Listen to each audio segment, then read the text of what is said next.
Hi friends, ఈరోజు గులాబీలు ఎలా చేయాలో చూపిస్తానండి.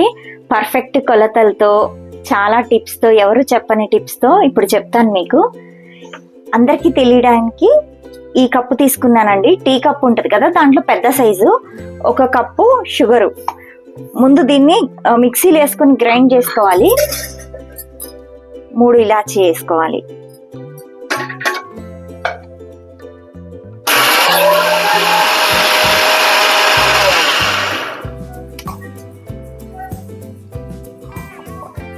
ఇది షుగర్ని పౌడర్ చేసుకున్నానండి. పౌడర్ చేసుకున్నా కొంచెం ఎక్కువ వస్తుంది. సో మనం షుగర్ది లెక్కేసుకోవాలి, పౌడర్ది లెక్కేసుకోకూడదు.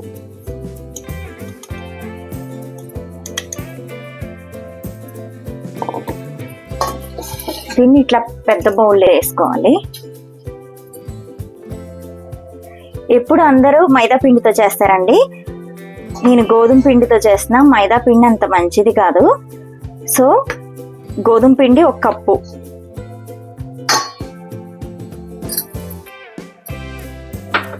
ఇది బియ్య పిండి.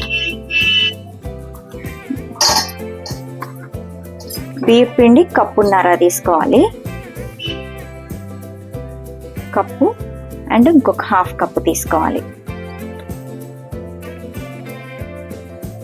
1/2 కప్పు మొత్తం మిక్స్ చేసుకోవాలి. ఇంతే, ఈ 3 ఇంకేం యూజ్ చేయం మనం. వాటర్ పోసుకోవాలి. దోస పిండి లాగా కలుపుకోవాలండి, అంతే లూజ్గా కలుపుకోవాలి.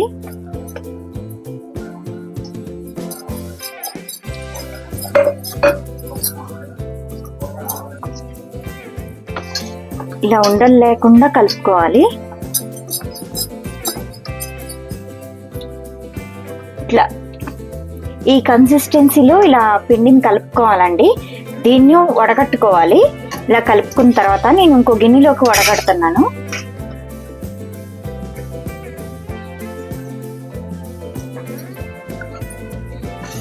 ఉండలు ఏమన్నా ఉన్నా కూడా మొత్తం పోతాయి, దీంట్లో కిందకు వచ్చేస్తుంది మొత్తం. ఇట్లా మొత్తం చక్కగా వస్తుంది ఇప్పుడు స్మూత్గా మనకి. ఇలా నా దగ్గర డిఫరెంట్ కళాయిలు ఉన్నాయండి. తక్కువ చేసుకునేటైతే ఈ చిన్న కళాయి బాగుంటుంది. ఇలా వెడల్పుగా ఉండాలి, లోతు ఎక్కువ ఉండకూడదు. కాదు ఎక్కువ చేసుకునేటైతే ఈ చిన్న కళాయి పనికిరాదు. ఈ కళాయి ఉందండి, ఇది లోతు ఎక్కువ ఉంటుంది, ఆయిల్ ఎక్కువ పట్టుద్ది. ఇది వేసినప్పుడు దగ్గరకు వచ్చేస్తాయి అన్నమాట గులాబీలు, అందుకని ఇది పనికిరాదు మనకి. గులాబీలు చేసుకునేటప్పుడు ఎప్పుడైనా సరే ఇలా వెడల్పుగా ఉండాలి, లోతు తక్కువ ఉండాలి, ఆయిల్ తక్కువ పట్టుద్ది, గులాబీలు ఎక్కువ వేసుకోవచ్చు మనం. ఇది చాలా కన్వీనియంట్ గా ఉంటది. గులాబీల దానికి కళాయి కూడా చాలా ఇంపార్టెంట్. స్టవ్ వెలిగించుకున్నాను, అంతలోకి వేడి ఎక్కుద్ది. ఆయిల్ వేస్తాను నేను. ఆయిల్ సన్ఫ్లవర్ ఆయిల్ కానీ పామ్ ఆయిల్ కానీ బాగుంటుందండి. పల్లి ఆయిల్ అస్సలు బాగోదు, వాసన వస్తుంది.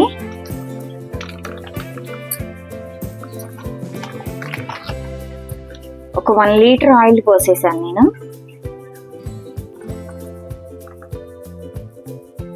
ఇది గులాబీలు చేసే మోల్డ్స్ అండి. మామూలుగా ఐరన్ వస్తాయి. ఆ ఐరన్వి అంతగా బాగో, అసలు వేయడానికి చాలా ఇబ్బంది పడుతుంది. అందుకని ఇవి నాన్ స్టిక్వి, ఇవైతే బాగుంటాయి అన్నమాట. అసలు మనకి ఫెయిల్ అనేది ఉండదు ఈ నాన్ స్టిక్ దాంట్లో. అందుకని నేను 2 కొనుక్కున్నాను, ఈజీగా తొందరగా అవడానికి. 1 పర్సన్ చేసుకోవడానికి 2తో చేసుకుంటే తొందరగా అయిపోతాయి. ఆయిల్ కాగుతున్న దాంట్లో ఇది పెట్టాలండి. ఇది వేడెక్కాలి బాగా. వేడెక్కితే గానీ మోల్డ్కి ఆ పిండి పట్టదనమాట. అందుకని కొంచెం సేపు అలా ఉంచాలి ఆయిల్లో, మరిగే ఆయిల్లో.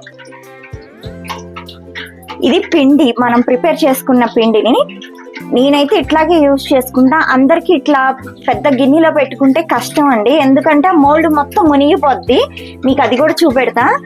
ఇలాంటి చిన్న ప్లేట్లో వేసుకుంటే మోల్డ్ కరెక్ట్గా ఎగ్జాక్ట్గా దీంట్లో మునిగేట్టుగా సరిపోతుంది. ఈ ప్లేటు ఇంత హైటే ఉండాలి, మోల్డ్ అంత హైట్. సో నేను దీంట్లోకి వేసుకుంటున్నాను.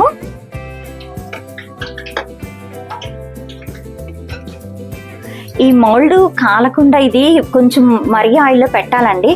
అది ఏమాత్రం కొంచెం తక్కువ వేడి ఉంటే కనుక ఇట్లా దీంట్లో పెడితే దీనికి పట్టదన్నమాట. ఇట్లా వచ్చేస్తుంది చూడండి.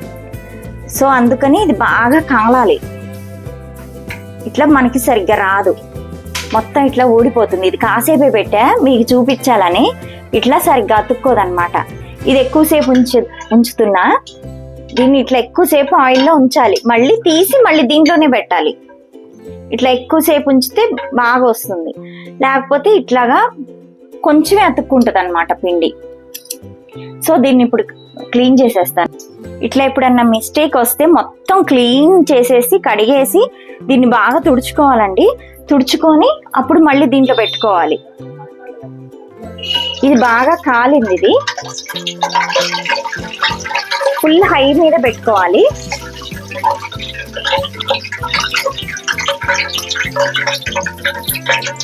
నూనె అంతా ఇట్లా అనేసి దీంట్లోకి డిప్ చేసుకోవాలి. ఇట్లా సౌండ్ వస్తుంది, అప్పుడు పర్ఫెక్ట్గా ఇట్లా వస్తుంది అనమాట. ఇదిగో చూడండి, ఎక్కడ గ్యాప్స్ ఉండవు. ఇప్పుడు మళ్ళీ ఆయిల్లో పెట్టేసుకోవాలి. ఇట్లా కదిలించాలి, కదిలిస్తే దీనికి ఇది విడిపోతుంది. మనం ఏం చేయవసరం, దానికి అది అలా విడిపోతుంది. విడిపోయి అలా పక్కకు వచ్చేస్తుంది. మళ్ళీ దీన్ని ఇట్లా డిప్ చేసి ఉంచాలి. మళ్ళీ ఇది బాగా కాలాకే ఇంకొకటి తీసుకోవాలి మనం. దానికి అలా కాలిపోతుంది, దాన్ని అలాగే ఉంచాలి. ఈ గులాబీ గోల్డెన్ బ్రౌన్ వచ్చే వరకు కాల్చాలండి. ఇట్లా బుడగల్లాగా వస్తుందండి. మీరు ఆయిల్లో చూస్తే ఇది బాగా కాగినట్టు. ఇది కాలిన తర్వాత దీన్ని కొంచెం ఇట్లాగా ఇదిలించుకోవాలి. మళ్ళీ దీంట్లో వేయాలి. ఇలాగా ఇట్లా స్వింగ్ అండ్ సౌండ్ వస్తుంది, అప్పుడే ఇది పర్ఫెక్ట్గా వస్తుంది అనమాట. దీనికి పట్టుకుంటుంది పిండి. అప్పుడు మళ్ళీ వేసుకోవాలి. ఇలాగా ఇట్లా ఊపితే చాలు 2 సార్లు, దానికి అదే విడిపోతుంది. మళ్ళీ ఇక్కడ పెట్టేసుకోవాలి మనం. ఇది కాలిపోయింది.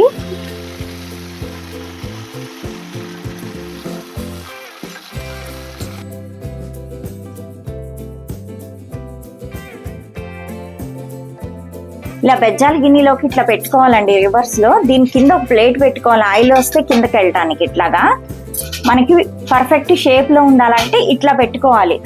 ఇట్లా అయ్యాక దీన్ని కొంచెం ఇట్లా ఎదిలించుకోవాలి, ఆయిల్ అంతా కిందకి జారేట్టుగా పిండిలో ఇలా ముంచుకోవాలి. ఇలా సౌండ్ వస్తే ఇది అయితే పర్ఫెక్ట్ గా ఇట్లా ముంచగానే కరెక్ట్ గా ఉండే ప్లేట్ తీసుకున్నానండి. మళ్ళీ దీంట్లో ఇట్లా అనుకోవాలి. ఇట్లా 2-3 సార్లు అంటే దానికి అదే విడిపోతుంది. అట్లా మళ్ళీ ఇది కాలింది, ఇది తీసి మళ్ళీ ఇది పెట్టుకోవాలి.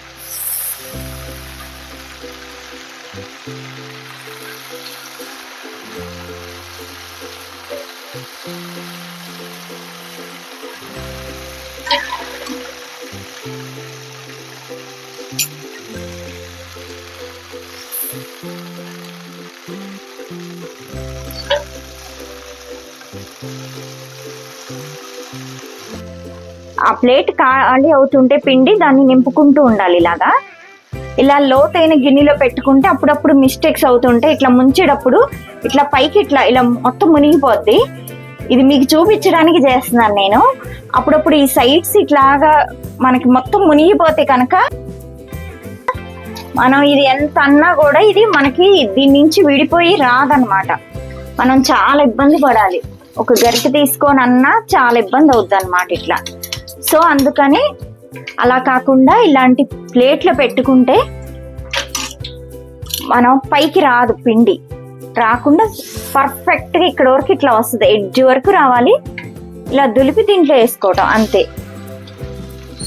అందుకని ఆ గిన్నె ఖచ్చితంగా ఉండడం చూసుకోవాలి మనం. అట్లా విడిపోతుంది. ఇది ఎంతకి విడిపోదు. ఇది మళ్ళీ మొత్తం క్లీన్ చేసి పెట్టుకోవాలి మనం. దీంట్లో నీళ్ళు ఎక్కువైతే మనకి ఇట్లా వస్తుందండి గులాబీలు. ఇదిగో చూడండి, నీళ్లు తక్కువైనప్పుడు తక్కువ ఉంచినప్పుడు ఇట్లా బాగా మంచిగా వచ్చినాయి. ఇది నీళ్ళు ఎక్కువైనాయి, అందుకని ఇట్లా అయిపోయినాయి. సో ఎప్పుడైనా కనుక మనకి నీళ్ళు ఎక్కువైపోయి ఇట్లా రాకపోతే బియ్య పిండి 1/2 స్పూన్ కానీ 1 స్పూన్ కానీ ఈ పిండిలో ఇలా కలుపుకోవాలి. అప్పుడు మళ్ళీ నార్మల్ అయిపోతుంది. ఈ పిండి ఏంటంటే వేసిన కొద్దీ ఇది చిక్కగా అవుతూ ఉంటుందండి. కొంచెం కొంచెం వాటర్ కలుపుకోవాలి. అలాంటప్పుడు ఈ ప్రాబ్లం వస్తుంది.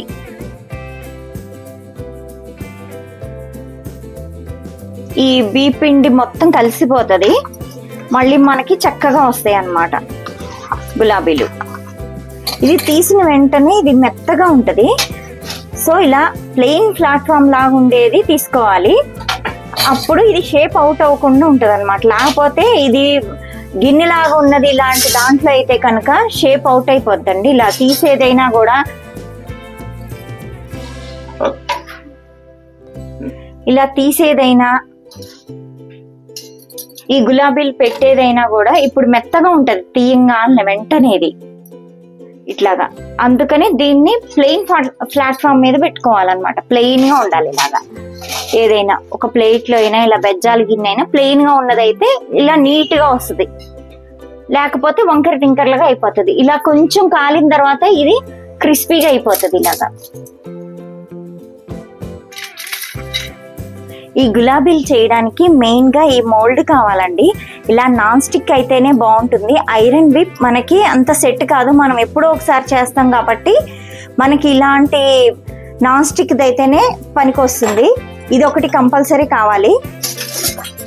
చేయడానికి గరిట్లు తీయడానికి, కళాయిలో నుంచి తీయడానికి ఇలాంటివి బాగా పనికొస్తాయి.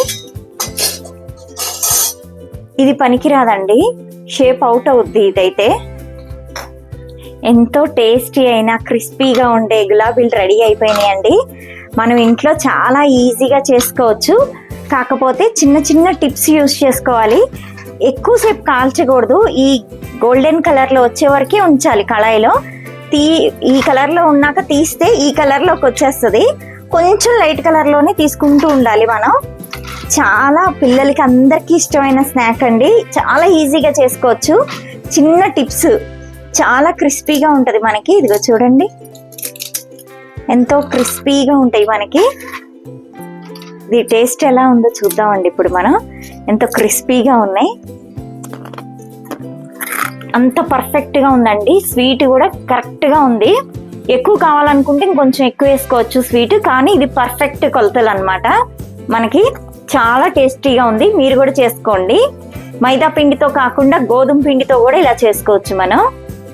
ఓకే ఫ్రెండ్స్, మీరు కూడా ఇంట్లో హెల్దీగా చేసుకోవాలని కోరుకుంటున్నాను. నెక్స్ట్ వీడియోతో మళ్ళీ కలుస్తాను. Bye friends.